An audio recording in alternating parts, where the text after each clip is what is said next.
Dinas Pendidikan Provinsi Bali mendistribusikan soal ujian nasional berbasis kertas dan pensil atau UNKP ke 9 kabupaten kota Jumat pagi. Untuk mencegah kebocoran, pendistribusian dikawal oleh polisi bersenjata laras panjang. Menjelang ujian nasional, Disdik Bali mulai mendistribusikan soal ke 9 kabupaten kota beberapa waktu yang lalu. Sebanyak 537 dus berisi soal ini akan disebar ke 384 SMA, SMK, SMALB, dan penyelenggara paket C di seluruh Bali. Petugas Disdik Bali memastikan seluruh naskah masih tersegel dengan baik selama disimpan di kantor pos Kernang dan Pasar.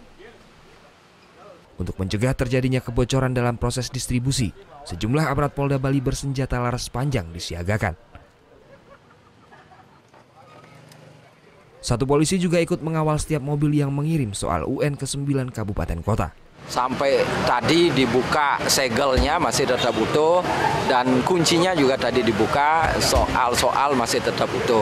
Nah, saat ini kita lakukan serah terima dari percetakan ke kami di Dinas Pendidikan Provinsi, juga aparat kepolisian juga ikut menjaga dan pendistribusian ini juga dikawal oleh aparat keamanan. Disdik memastikan soal ujian nasional berbeda dengan daerah lain yang lebih dulu menggelar ujian.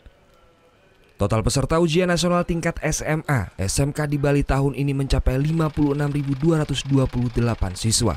Provinsi Bali juga menggelar ujian nasional berbasis komputer, UNBK tingkat SMK, SMK di 110 sekolah yang telah memiliki fasilitas memadai. Muhammad Hasanuddin melaporkan untuk NET.